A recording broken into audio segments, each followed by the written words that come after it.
Hey everyone, welcome back to the District 3 podcast, episode 273. My name is Irvin.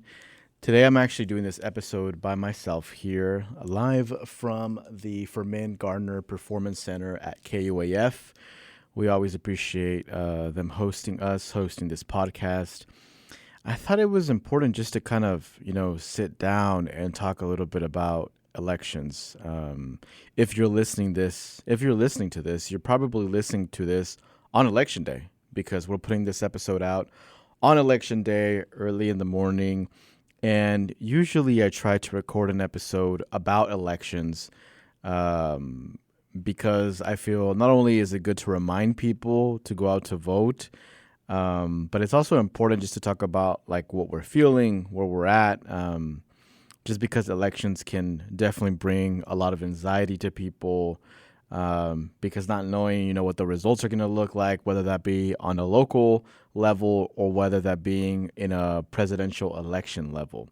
So that's why I thought it was important for me to, sit down and talk a little bit just about what I'm feeling, what I'm hearing about other people that what they're feeling, and just also just to inform people about participating in this process.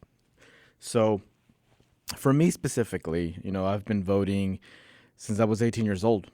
The first election that I voted on was literally the year that I turned 18. But I do know that there's some people that haven't voted before that are in their 30s and their 40s, and they've never felt like they have a reason to show up to vote.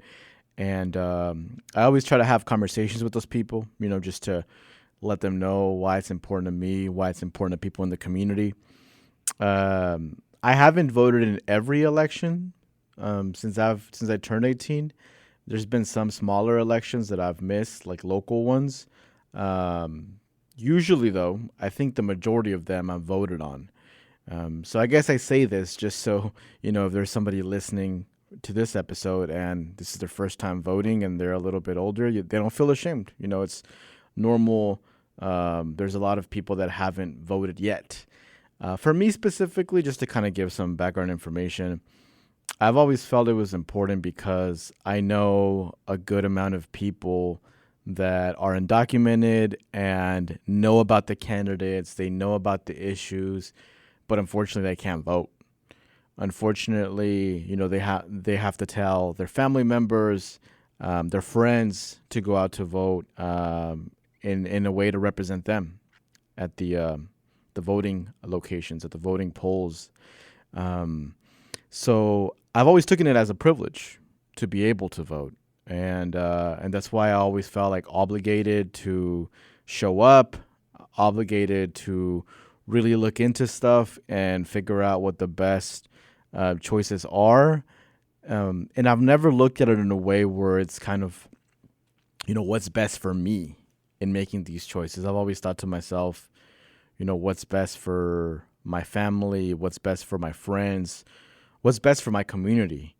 And so I hope, if you're one of those people that, never has participated in the voting process simply because you didn't find it important enough, or you think that everybody is corrupt and you just don't want to vote for anyone because of that, because there's a lot of people that think that way. There's a lot of people that do not want to participate in the voting process because they feel that everybody is corrupt.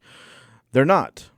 I've met a lot of good people that have ran for office throughout the years, people that actually care about people that want to make a difference. And that's why, whenever I ran, I tried to deliver that message to people too back in 2016 and tell them, hey, we're actually trying. There's actually a group of us out running for office that really want to make a difference in our community and really want to be a transparent public servant that can be there to represent you for whatever issue you want to fight for. I do want to remind the people that are listening, specifically because we do have a lot of Latinos that listen to our podcast. That's kind of our main audience. As you might know, Latinos are the ones that listen to this podcast the most. And I just kind of wanted to give you all just some data about Latinos participating in the voting process in the U.S. in general. So currently, there's about 36.2 million Latinos that are eligible to vote in the United States, according to the Pew Research Center, which is an increase up from 2020 when it was about 32.3. So there has been an increase of a little bit over 4 million Latinos from 2020. And also, talking about Arkansas specifically, we here in Arkansas we have probably the lowest voter turnout in the entire country. There was a research study done by the National Conference of Citizenship, which showed that only 54% of Arkansans voted in this last election. And that's down from like the national average, which is about 65%. So we're last in voter participation. So that's why, for me, it's important to have these kind of episodes where we just talk it out. We talk about, why elections are important, what kind of difference they can make. And I try to, motivate people to show up to vote. For me specifically, I usually try to go the first day of early voting just because I try to avoid any other kind of excuse, whether it being the weather or things happen. I just want to get it out of the way. So I show up in early voting. This year was a little bit different because I was waiting for my family we wanted to go vote together. So I was waiting for all my family members to be, to agree to a date, and we ended up going to vote together, and it was a beautiful experience, going with my mom, who was voting for the first time, my stepfather, with my sister, my brother-in-law, and my nieces, and it was just a beautiful experience to be able to do that because, I think we all recognize that we have a privilege being U.S. citizens, and we need to make our voices be heard. I know that there's a lot of anxiety at the moment in regards to the national elections, and understandably so. I feel like a lot of people are concerned for their future and don't know what the future is going to look like for them after this election. Us specifically, one of the things that we're trying to do, which we still might do it hasn't been 100% confirmed yet, but my wife and I are thinking of doing a drop-in election night, get together with friends, to support each other and just kind of take in all the election results together. It's really nerve-wracking. I know that, when I ran for office back in 2016 and I was waiting for my election results, the results that night ended up having me not even care about my own election because I was just so concerned about what the future was going to look like for my friends and my family.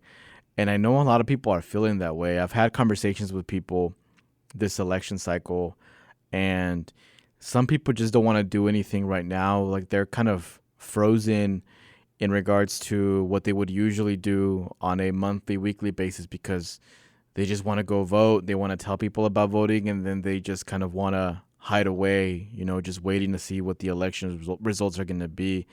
And I completely understand that because I'm worried too.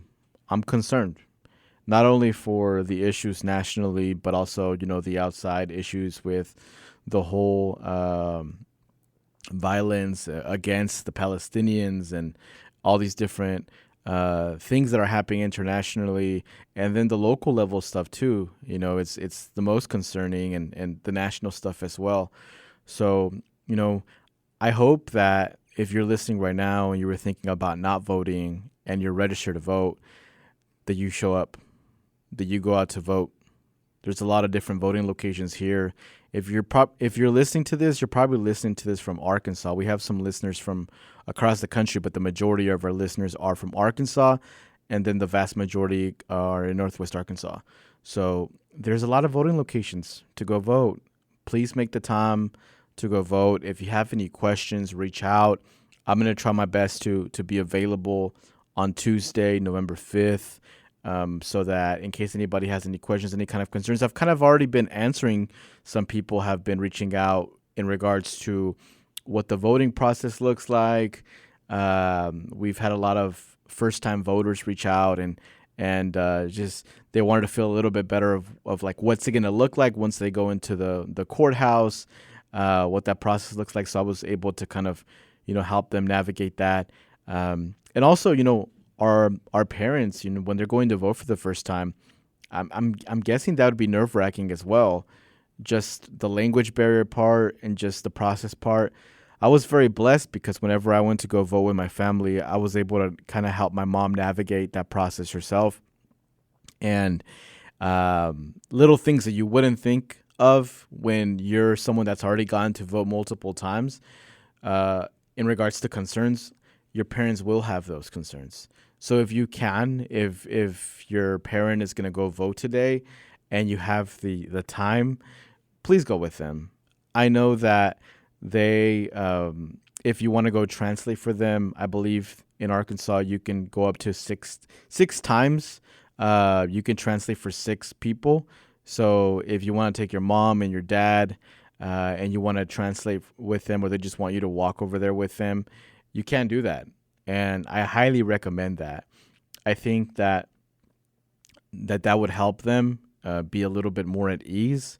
And I really do hope, all these folks that have become citizens, because I see it on Facebook. I see when the children of new citizens will post on Facebook saying, hey, my mom or my dad just became a citizen. I hope those folks got registered. And I hope that they show up to vote.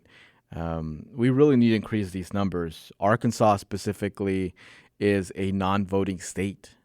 I've already mentioned that only about 54% of the people that can vote, showed up to vote. And we need to use our power as U.S. citizens to make sure that we show up to vote and represent our communities and represent the oppressed people in our area and help give them a voice until, we get to a point where our family members and all of our friends can become U.S. citizens in the future. So this podcast episode, was meant to be short, just kind of a little motivator for you to go out to vote, for you, post on social media after you go vote, tell people that you went to go vote, because if you make voting cool, then I feel like more people are motivated to show up and vote. And we know that as organizers, as Latino people, we know that voting is not always, it's not the ultimate answer to our problems in our community. I also believe in organizing in our communities, providing resources, and but I also, want to use the tool of voting. I believe we can use everything to better things in our community, to better access to resources, and that includes organizing, but it also includes voting.